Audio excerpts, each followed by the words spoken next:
Well, hey guys, welcome back to more on the tadpole.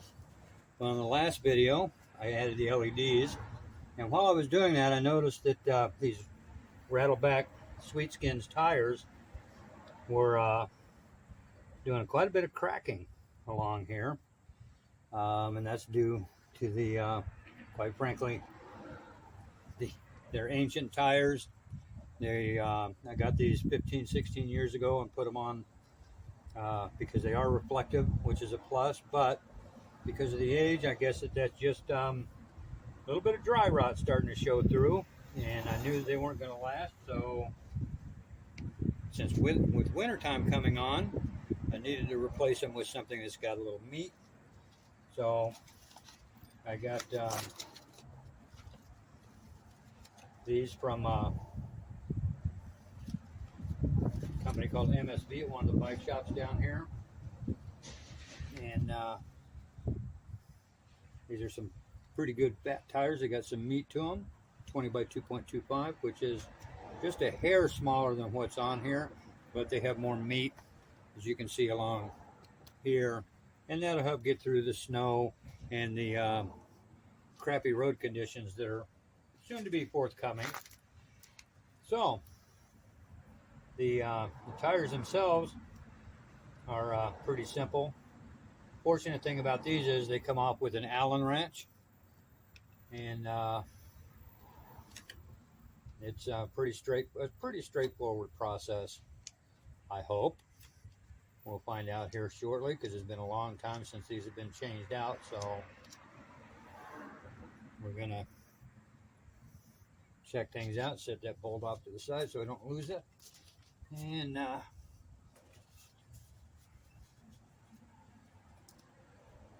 can't remember if I got to take off anything else.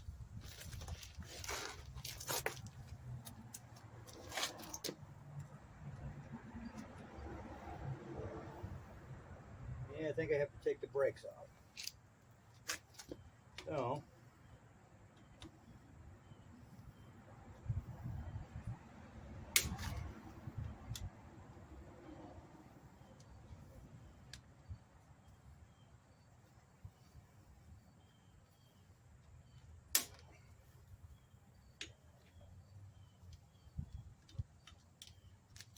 because remember we took off the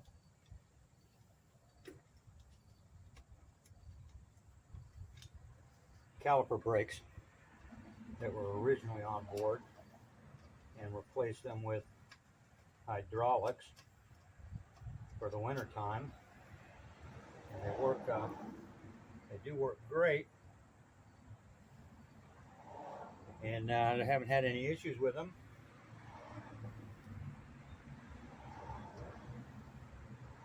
We'll slide this off, and the wheel just comes right off in that case.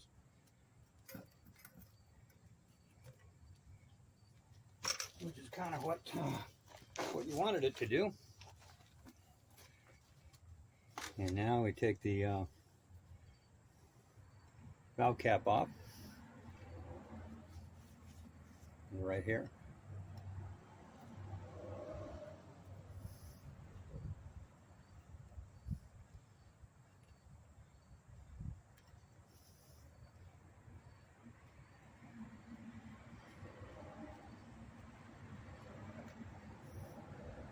And we'll let the air out.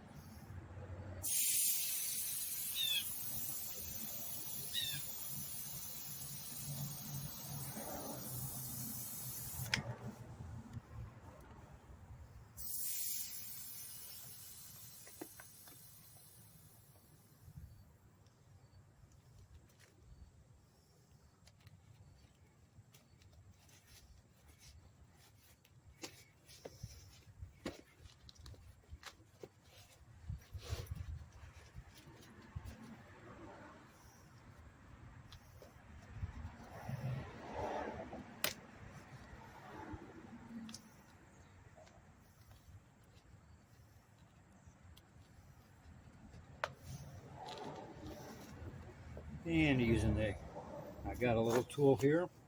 It helps pop that bead over.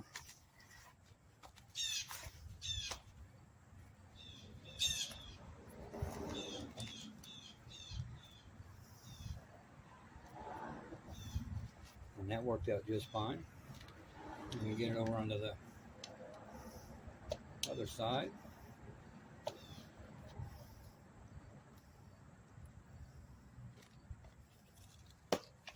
Oops, that one didn't quite go.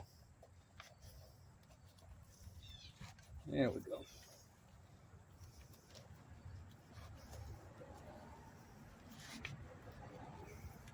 There we go. Getting it to kind of break loose. And there she goes. Comes all the way off. Now we're down to just the wheel, which is where we want to be. I'll set that over here.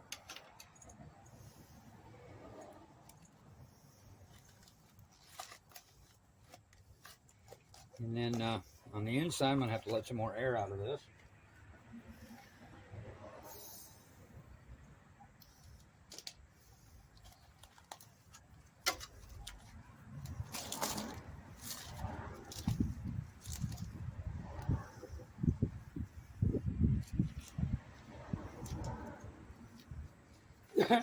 Still going to have to let some more air out of this.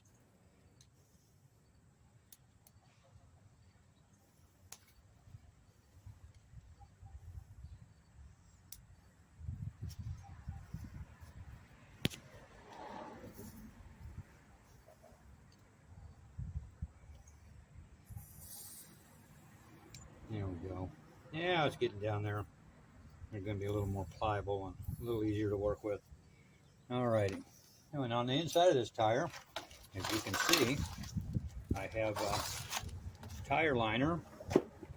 So what I did with this, and this is going to come off, I used just some old El Cheapo duct tape to help hold it in place, but that's so old and ancient now, it's not going to serve much of a purpose. So I'm going to pull out what I can just to get rid of it.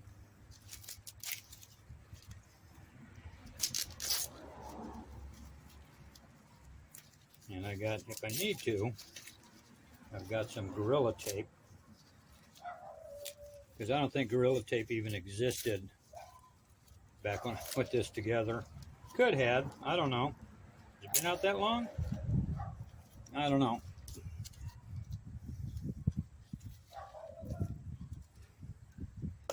But yeah, this is just some probably dollar store. Knowing me, probably just some dollar store duct tape. It wasn't going to hold up that well anyway.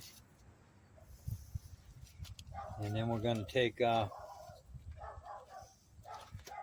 we get our new meat.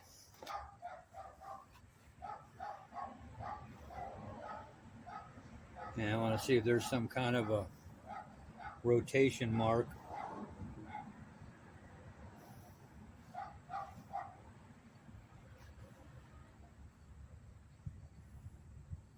On these anywhere. I don't see one.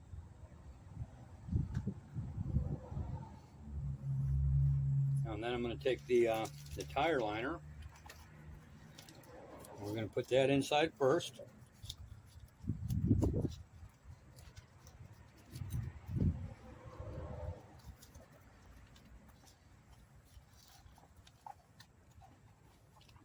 And I knew the tire liner was in there. I do this around here. They have these thorns that are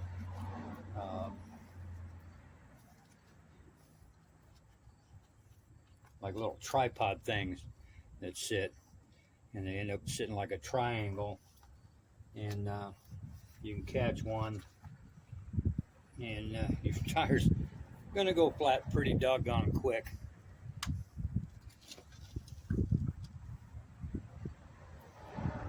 After running into one of those bad boys. And then we're going to get the tube in here.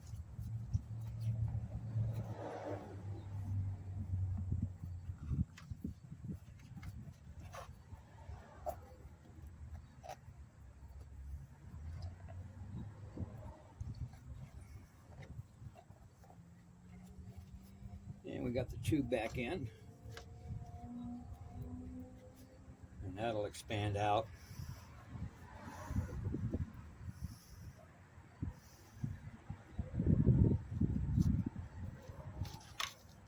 When we air it up. And I think this goes to, well, let's check and see here real quick. This will air up to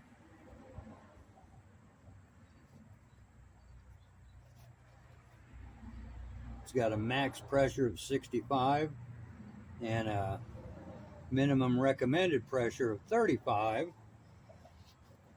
So I doubt very much if I'm going to be running at 35, because it seems like that would just be pretty much just about a flat frickin' tire.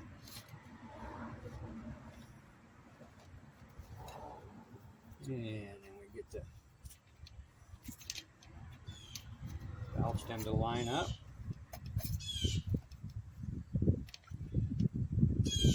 Back onto the rim.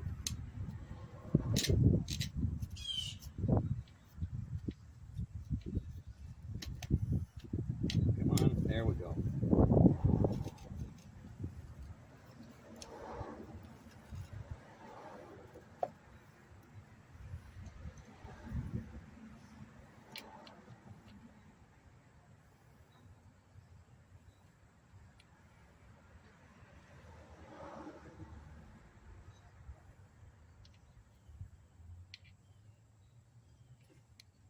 We set the valve cap back on there just to help keep that in place while we get the rest of the tire onto the rim.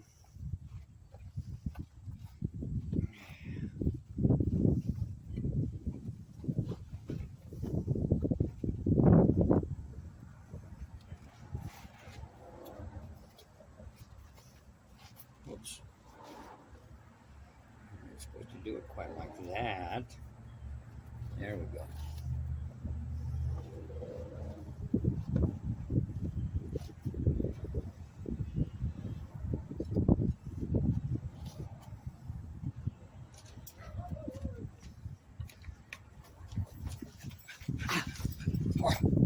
I made it. But you're losing the reflectors? Have to. Look at them. Look close at it. They all dry rotted? Yeah, it's starting to, and it's starting to flake. Yep.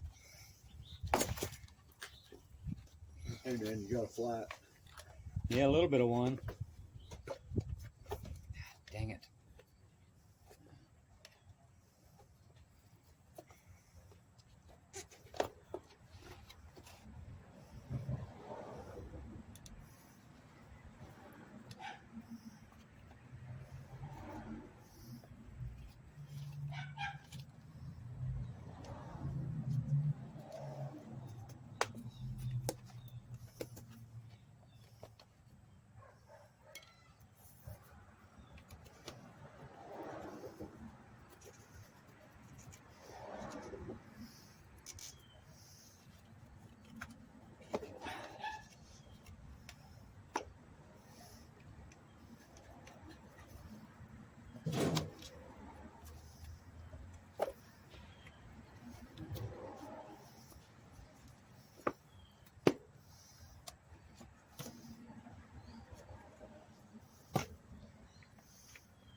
And I wasn't, when I got the bike back, I wasn't really all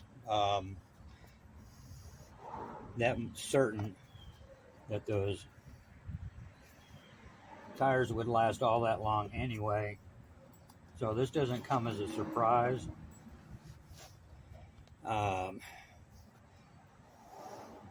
Kind of wish that they would have lasted a little bit longer, but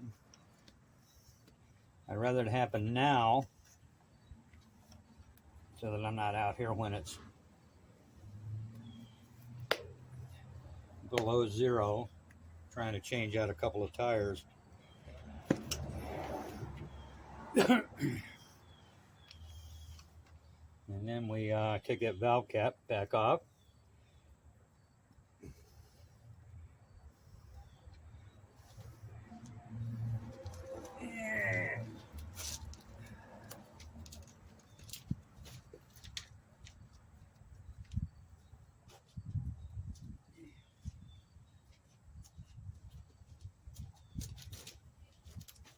And go find the portable pump.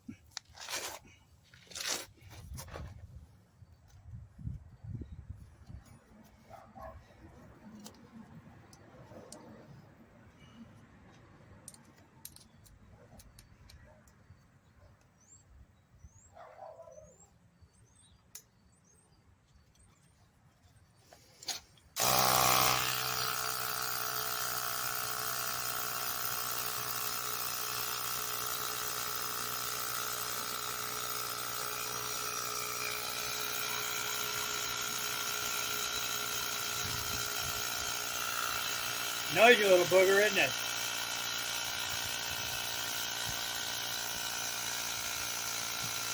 That's 40 pounds.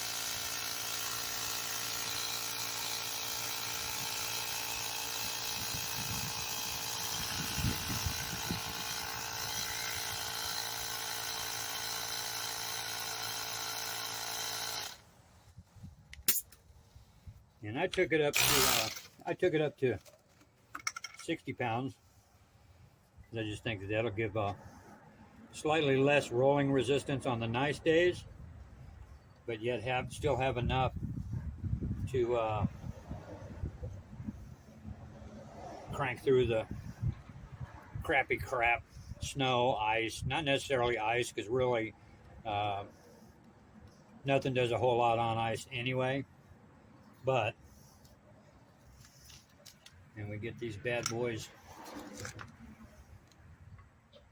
Alrighty.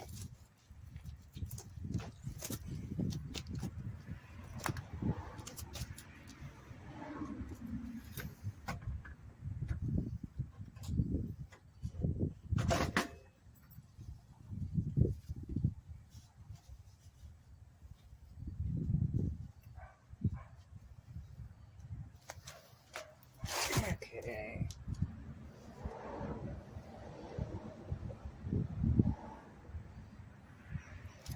Get this bad boy put back together on this side.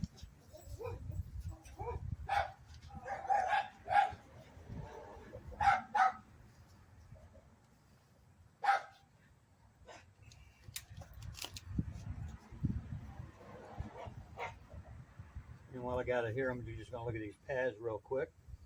I didn't think that those would be bad yet.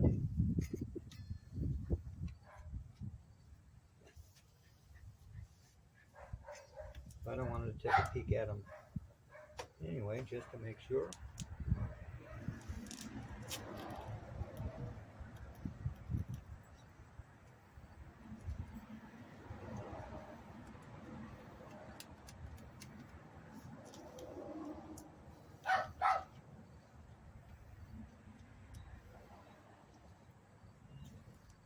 So I checked the pads, the brake pads, while I had them off.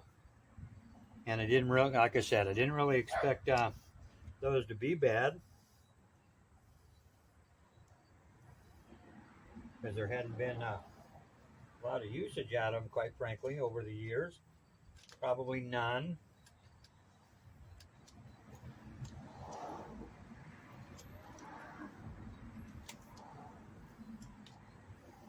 And I'm going to have to do some little bit of fender adjustment, but that's not doesn't look like it's going to be that big of a deal, because these are a little bit wider up here than the other ones were.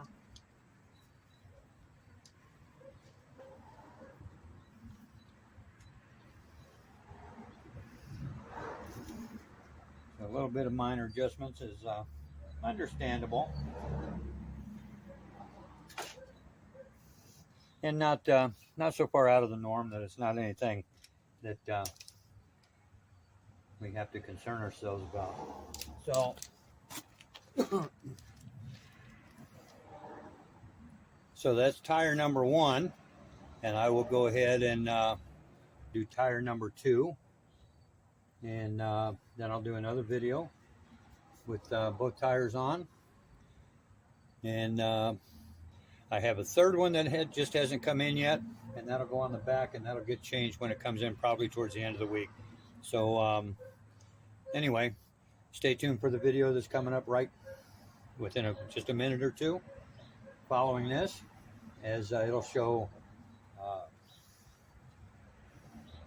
both tires mounted.